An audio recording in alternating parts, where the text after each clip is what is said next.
আজ আমি এই ভিডিওতে আলোচনা করব তোমাদের যাদের সিসিবিজি 10 অর্থাৎ বেঙ্গলি অনার্স পেপার 10-এর তোমাদের মডিউল 3 এবং ইউনিট 27-এর একটি গুরুত্বপূর্ণ টপিক, সেটা হলো হাংরি আন্দোলন। তো হাংরি আন্দোলন তোমাদের বইয়ের এক পাতার মতো ছোট্ট করে দেওয়া আছে। তো এটা আমি ডিটেলসে আজ আলোচনা করে দেবো, হাংরি যুগ এবং হাংরি আন্দোলন পুরোটা। তো এখান থেকে তোমাদের যে কোনো ধরনের কোশ্চেন এলেই তোমরা লিখতে পারবে।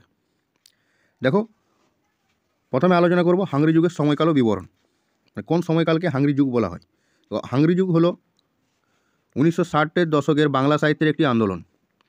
দেখো, এই আন্দোলনটি শুরু হয় বা সূচনা হয় এপ্রিল মাসে 1962 সালে। আর এই আন্দোলনের নেতৃত্ব দিয়েছিল তিনজন ব্যক্তি। সে তিনজন হলেন মলয় রায়চৌধুরী, শক্তি চট্টোপাধ্যায় ও দেবী রায়। এটা আরেকটা ঘুরিয়ে আসতে পারে যে হাংরি সাহিত্য আন্দোলনের আরেকটার নাম ছিল আভাগার্দ সাহিত্য আন্দোলন। যদি আভাগার্দ সাহিত্য আন্দোলনও আসে, সে তোমাকে লিখতে হবে হাংরি আন্দোলনই। তারপর দেখো, এই আন্দোলনের মূল লক্ষ্য ছিল ঔপনিবেশিক ও সামন্ততান্ত্রিক রীতিনীতি ও মূল্যবোধের বিরুদ্ধে প্রতিবাদ এবং এক নতুন সাহিত্যের সৃষ্টি করা। দেখো, হাংরি যুগের প্রধান বক্তা ছিলেন মলয় রায়চৌধুরী। তিনি এই আন্দোলনের আদর্শ ও লক্ষ্যকে নিয়ে 1962 সালে হাংরি নামক একটি ম্যাগাজিন প্রকাশ করেন। তাহলে তোমাদের বললাম যে 1962 সালে এপ্রিল মাসে এর সূচনা হয়। এর সূচনা কী করে হয়? সূচনা হাংরি নামক একটি ম্যাগাজিন প্রকাশ করে। এই ম্যাগাজিনে মলয় রায়চৌধুরী, পাশাপাশি শক্তি চট্টোপাধ্যায়, সমীর রায়চৌধুরী, দেবী রায়, বিনয় মজুমদার, ত্রিবেদী মিত্র, ফাল্গুনী রায়, আলো মিত্র, অনিল করঞ্জাই প্রমুখ লেখক নিয়মিত লেখালেখি করতেন। তো এখান থেকে আরেকটা কোশ্চেন হতে পারে যে তোমাদের হাংরি যুগের কয়েকজন কবির নাম লিখুন। তো তোমরা চাইলে এগুলি লিখতে পারো। এবার আসা যাক, হাংরি যুগের সাহিত্য ঔপনিবেশিক ও সামন্ততান্ত্রিক রীতিনীতি ও মূল্যবোধের বিরুদ্ধে প্রতিবাদী ছিল। এই সাহিত্যের ব্যক্তি স্বাতন্ত্র্য, স্বাধীনতা, বিদ্রোহ, অস্থিরতা, হতাশার মতো বিষয়গুলিকে প্রাধান্য পেয়েছে।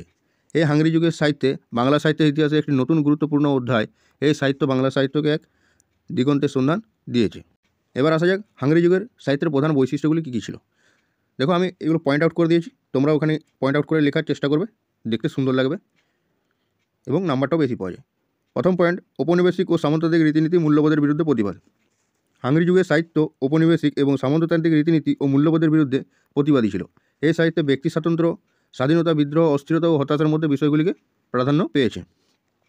সেকেন্ড পয়েন্ট, ব্যক্তি স্বাতন্ত্র্য ও স্বাধীনতার প্রতিফলন।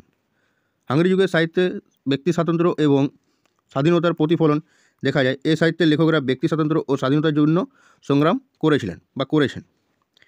থার্ড পয়েন্ট, উচ্ছ্বাসপূর্ণ, তীব্র, আগ্রাসী ও বিদ্রোহী ভাষা। হাংরি যুগের সাহিত্যের ভাষা ছিল খুবই উচ্ছ্বাসপূর্ণ, তীব্র, আগ্রাসী ও বিদ্রোহী। এই সাহিত্যের লেখকরা প্রচলিত ছিল ভাষার নিয়মকানুনকে ভেঙে নতুন এক ভাষার সৃষ্টি করেছেন। দেখো, এখান থেকে আরেকটা মনে রাখবে যে আভোগার্দ কবি বা যে হাংরি যুগের কবিরা এক ধরনের, ওদের একটা লেখা স্টাইল ছিল, ওদের চিন্তাভাবনা আলাদা ছিল। সে সময়ে কোনো নির্দিষ্ট ধরনের চিন্তা বা বিশ্বাসে জেলখানে বন্দি থাকতো না সে সময়কার লেখকদের মধ্যে। এবার দেখো কিছু হাংরি যুগের প্রধান লেখকদের নাম। প্রথমে আসে মলয় রায়চৌধুরী, তারপর শক্তি চট্টোপাধ্যায়, সমীর রায়চৌধুরী, দেবী রায়, বিনয় মজুমদার, ত্রিবেদী মিত্র, ফাল্গুনী রায়, আলো মিত্র, অনিল করঞ্জাই। তো হাংরি যুগের সাহিত্য বাংলা সাহিত্যকে নতুন এক দিগন্তের সন্ধান দিয়েছে। এই সাহিত্য বাংলা সাহিত্যের বিকাশে খুবই গুরুত্বপূর্ণ ভূমিকা পালন করেছে। এই ছিল হাংরি যুগ। এবারে আসা যাক বাংলা সাহিত্যে হাংরি আন্দোলনের প্রভাব। দেখো, তোমরা যদি এসে টাইপ লিখতে চাও, বইয়ে একটা ছোট্ট করে দেওয়া আছে হাংরি আন্দোলন, তো চাইলে তোমরা ওটা লিখতে পারো।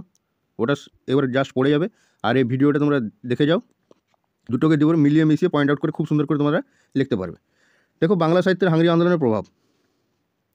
বাংলা সাহিত্যে হাংরি আন্দোলনের প্রভাব ছিল ব্যাপক। এই আন্দোলন বাংলা সাহিত্যের ধারায় নতুন এক দিগন্তের সন্ধান দিয়েছিল। এবারে দেখে নাও কতগুলো পয়েন্ট যে হাংরি আন্দোলনের প্রধান প্রভাবগুলি কী কী।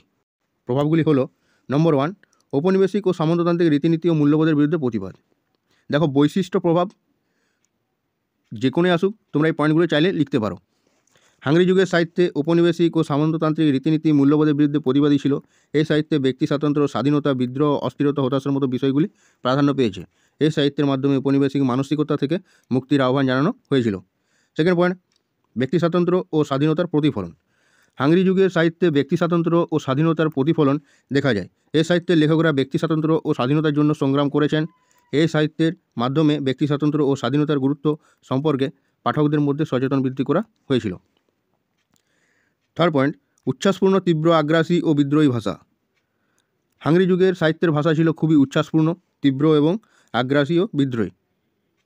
এই সাহিত্যের লেখকরা প্রচলিত ভাষার নিয়মকানুনকে ভেঙে নতুন এক ভাষার সৃষ্টি করেছিলেন। এই ভাষার মাধ্যমে পাঠকদের মধ্যে নতুন এক অনুভূতি ও চেতনার জাগরণ হয়েছিল।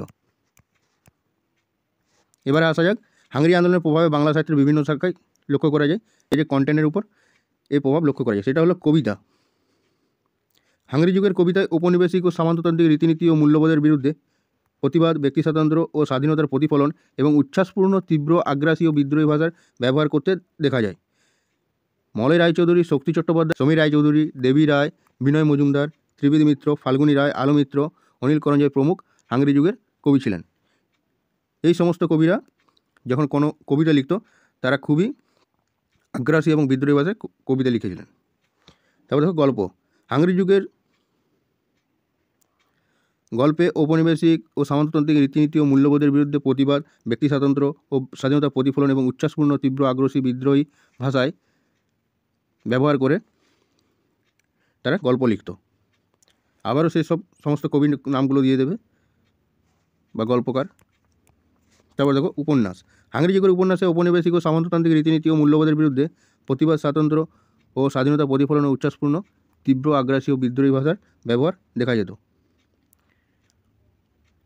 সেই সময় শৈলেশ্বর ঘোষ টাইম ম্যাগাজিনে একটি সাক্ষাৎকারে একটি গুরুত্বপূর্ণ কথা বলেছিলেন, সেটা হলো মাই থিম ইজ মি। এই লেখাটি পরবর্তী হাংরি সাহিত্যের মূল বৈশিষ্ট্য হয়ে দাঁড়ায় এবং হাংরি রচয়িতারা সকলে নিজেকে ব্যবহার করতেই শুরু করেন। সে গুরুত্বপূর্ণ কথাটা হলো মাই থিম ইজ মি, মনে রাখবে। হাংরি আন্দোলনে বাংলা সাহিত্যের বিকাশে গুরুত্বপূর্ণ ভূমিকা পালন করেছে। এই আন্দোলন বাংলা সাহিত্যে নতুন এক দিগন্তের সন্ধান দিয়েছে। এই আন্দোলনের প্রভাবে বাংলা সাহিত্যে নতুন ভাব, নতুন ভাষা এবং নতুন চেতনার প্রসার ঘটেছে। দেখো, এই ছিল আমি কিছুটা সহজ সরল ভাষায় আমি লেখার চেষ্টা করেছি। তো আশা করি তোমরা বুঝতে পেরেছো। তো অবশ্যই তোমাদের কমেন্ট করে জানাও যে ভিডিওটি কেমন লাগলো, এবং যদি ভিডিওটি থেকে তোমাদের হেল্পফুল হয় অবশ্যই একটি লাইক করো। এছাড়া তুমি যদি চ্যানেল নতুন হয়ে থাকো, চ্যানেলটাকে সাবস্ক্রাইব করে আমাদের পাশে থাকতে পারো। চলো, আজকের ভিডিও এখানে শেষ করছি। আবার দেখা হবে অন্য এক ভিডিওতে।